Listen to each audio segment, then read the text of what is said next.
Jadi angle saya ngelihatnya kalau kita pengen bantu orang, jangan hanya nunggu pas kita mampu.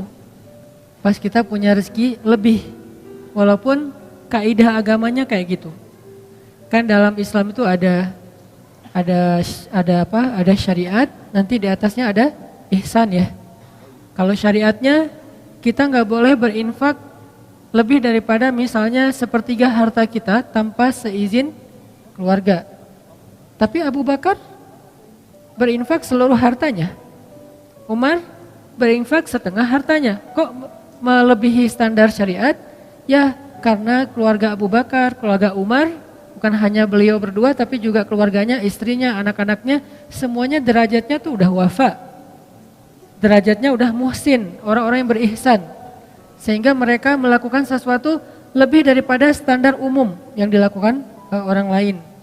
Nah, saya ngelihat ternyata menurut saya tuh kalau kita pengen bantu orang, jangan nunggu punya kemampuan. Kalau kita pengen nolong orang, jangan nunggu kita dikasih rezeki yang lebih. Tapi sebaliknya, kalau kita pengen dapat rezeki yang lebih, tolong orang. Kalau kita pengen dimampukan, bantu orang. Kalau kita pengen diselesaikan urusan kita, selesaikan urusan orang.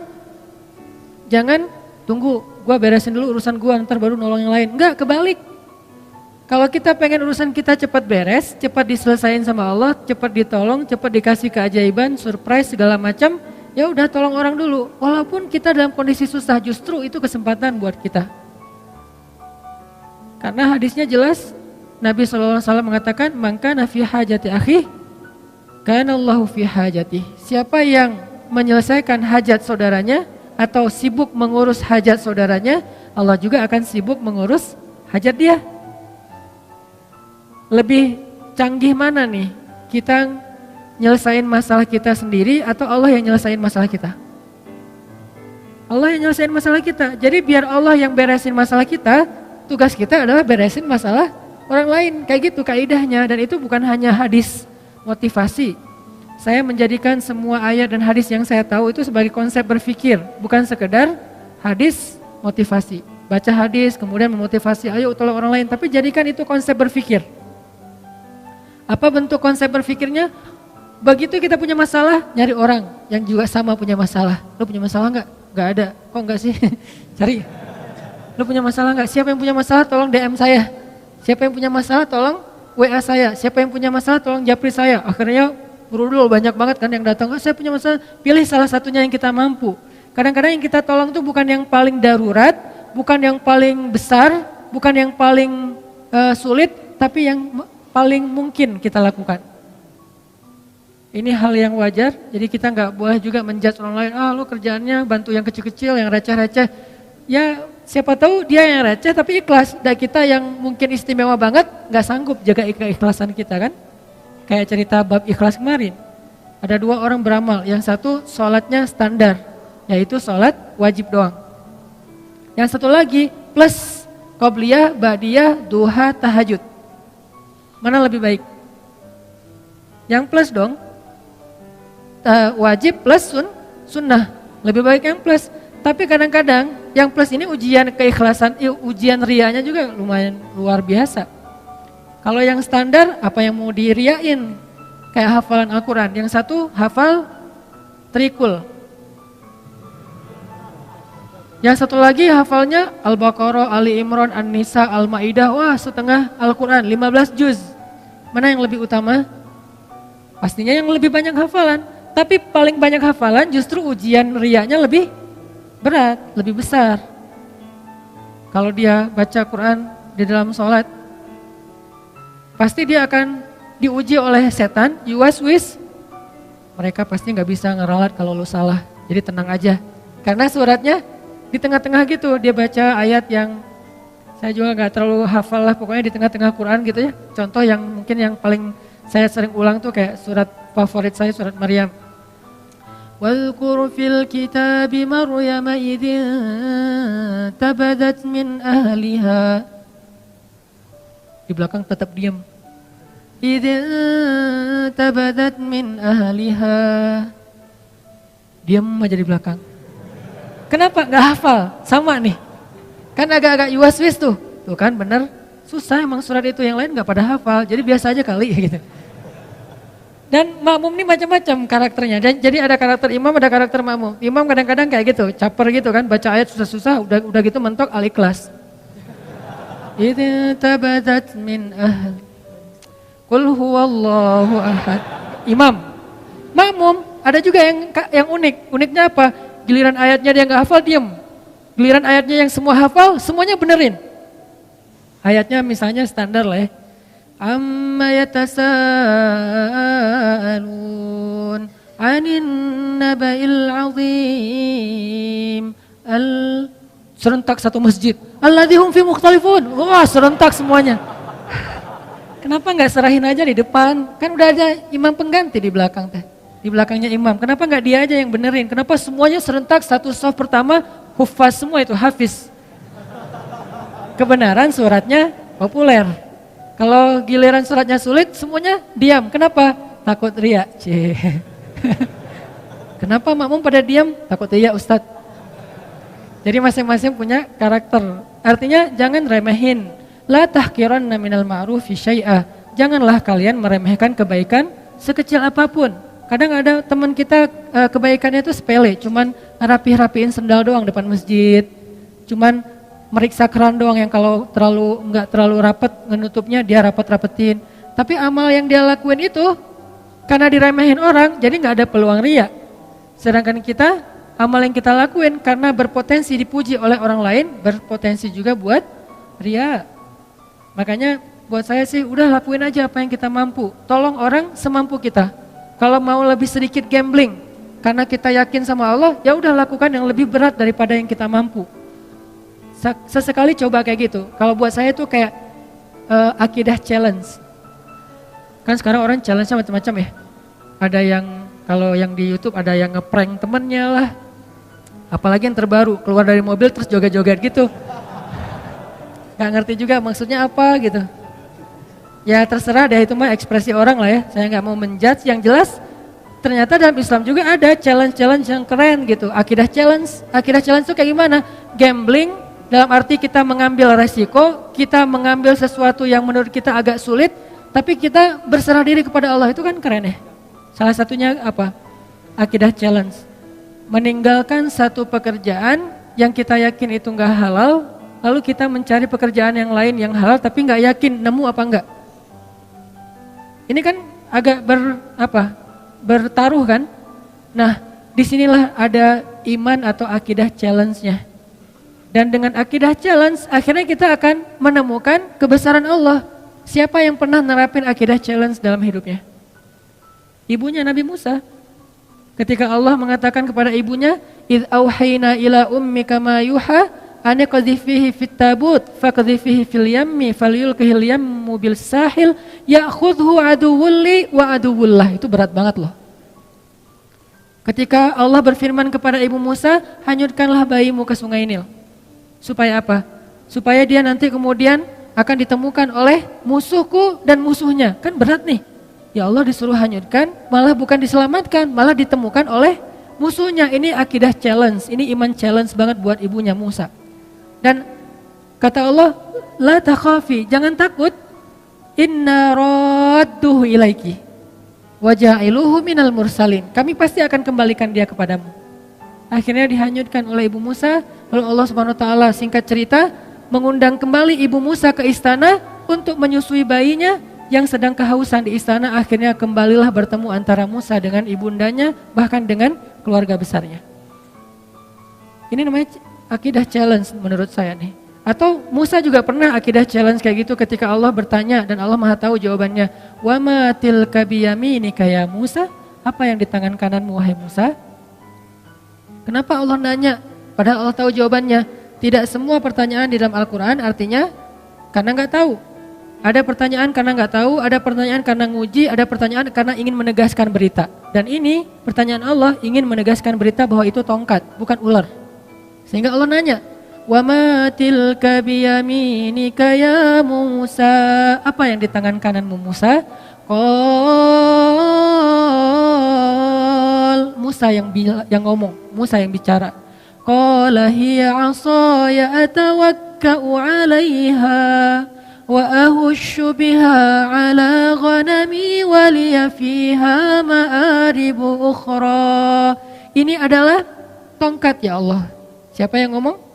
Musa. Artinya itu benar-benar tongkat, bukan doktrin. Allah enggak mengatakan Musa itu tongkat ya. Ya Allah enggak. Allah nanya, apa itu Musa? Kata Musa tongkat. Berarti kamu yang bilang tongkat ya, bukan aku gitu, bukan Allah.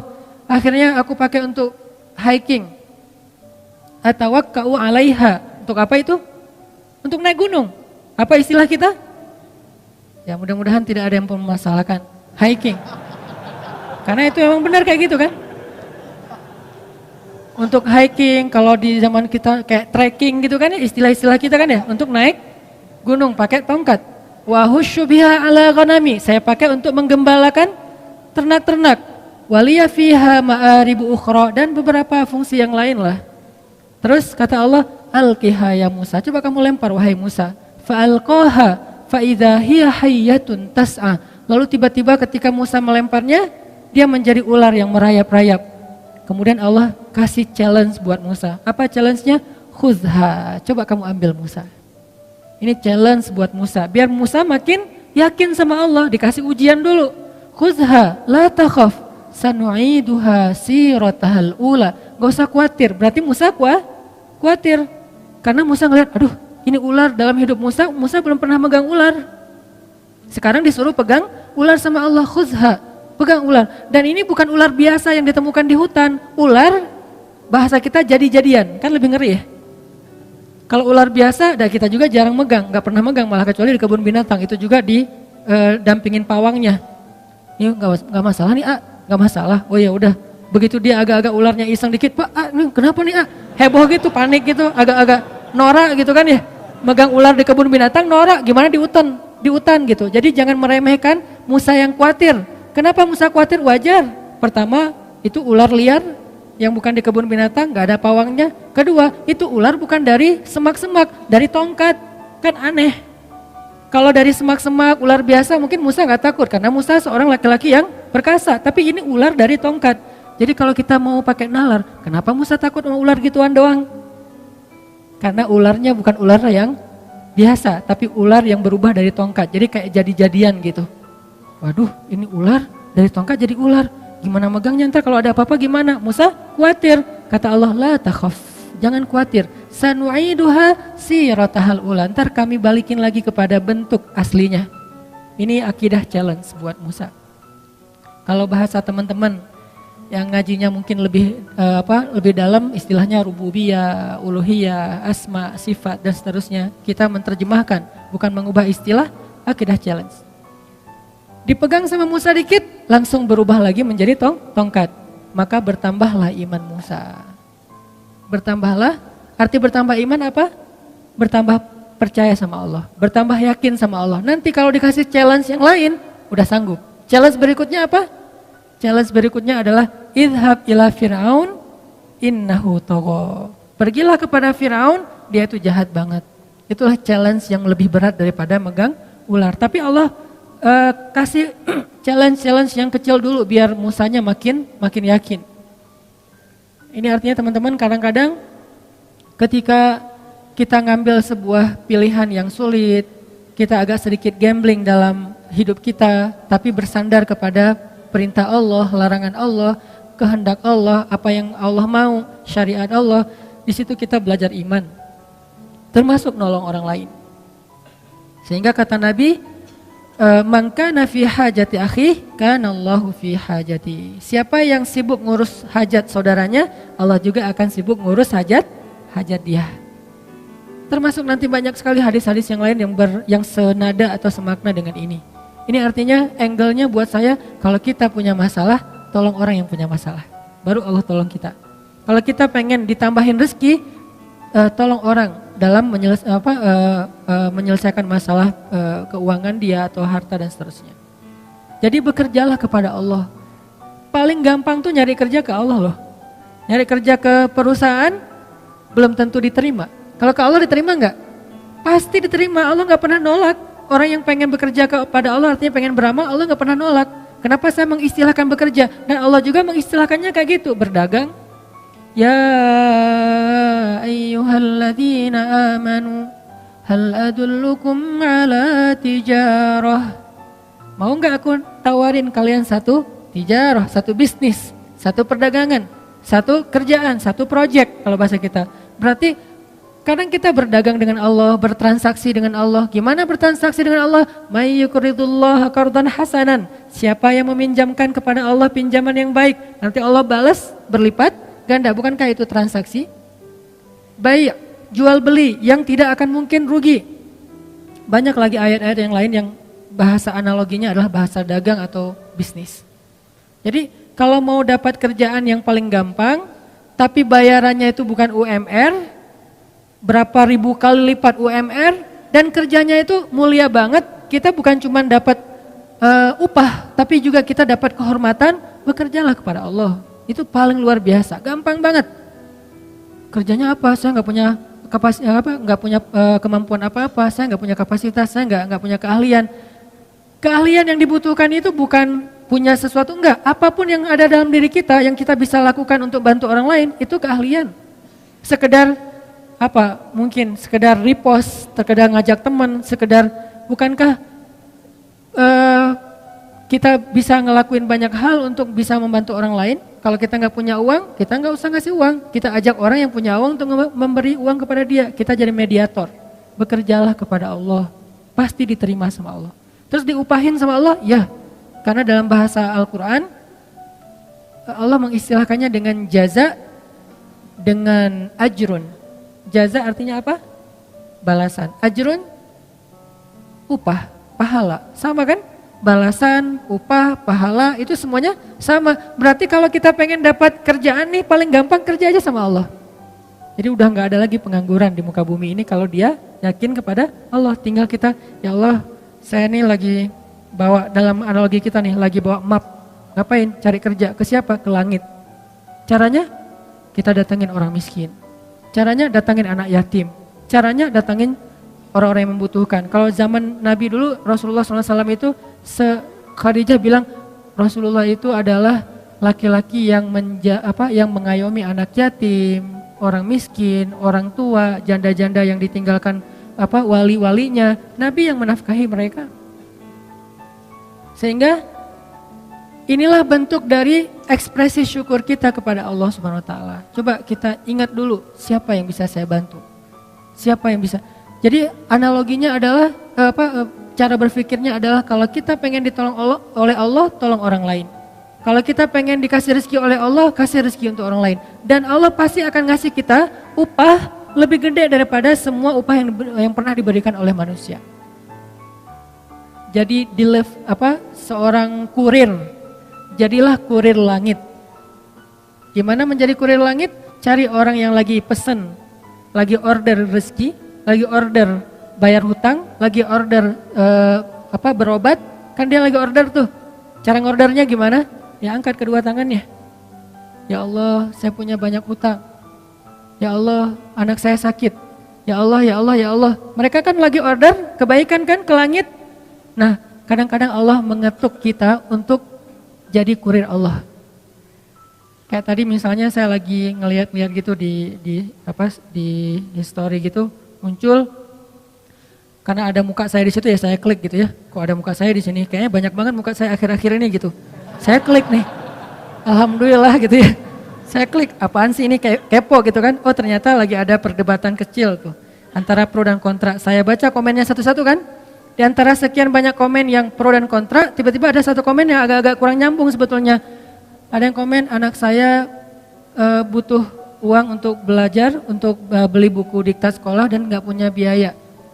Kenapa tiba-tiba Allah takdirkan saya ngeklik itu, terus saya ngelihat komennya. Karena Allah lagi ngasih saya kesempatan jadi kurir kan gitu kan. Di antara sekian komen, ini aja yang saya fokus. Saya langsung DM orangnya, Pak, Bapak di mana? Ternyata di NTB, di Lombok. Bapak butuh apa? Saya hanya butuh biaya untuk buku anak saya. Masya Allah nih orang luar biasa ya. Enggak mengatakan saya butuh uang sekian, enggak. Hanya untuk biaya buku. Artinya saya misalnya kalau saya mau saya akan bayar ke sekolahnya. Anaknya dapat buku, enggak akan saya kasih uang biar manfaatnya lebih jelas gitu.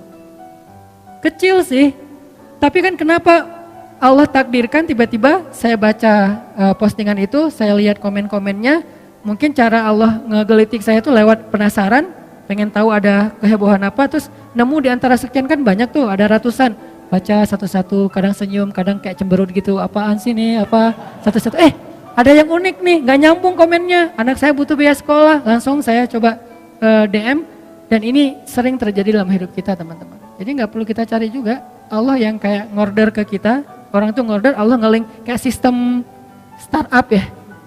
Jadi kayak social respon gitu, dia ngorder, terus kita kayak driver yang lagi dekat sama lokasi itu, tiba-tiba masuk ke kita, apa kayak notifnya, udah kita tinggal mau apa enggak ngambilnya nih.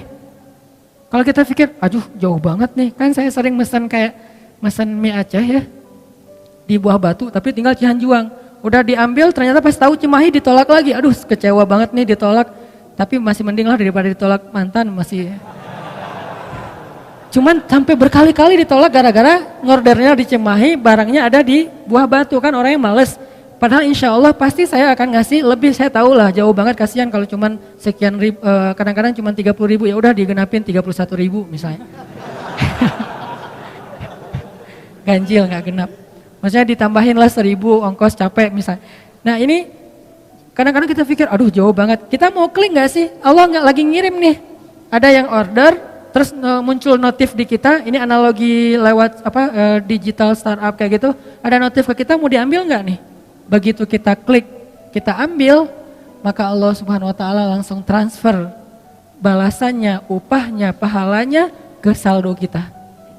Dan Allah kalau transfer biaya kurirnya itu lebih gede daripada semua biaya kurir yang pernah ada di muka bumi. Gede banget Allah ngasihnya. Kan berarti gampang kan cari kerjaan? Cari aja kerja ke langit. Dan Allah sering banget ngasih notif ke kita, tinggal kita ambil apa enggak. Nah ini artinya ternyata cara kita pengen kaya, pengen sukses, pengen bahagia, pengen ditolong tuh bukan nunggu beres urusan kita baru nolong orang lain. Tapi nolong orang lain supaya beres urusan kita.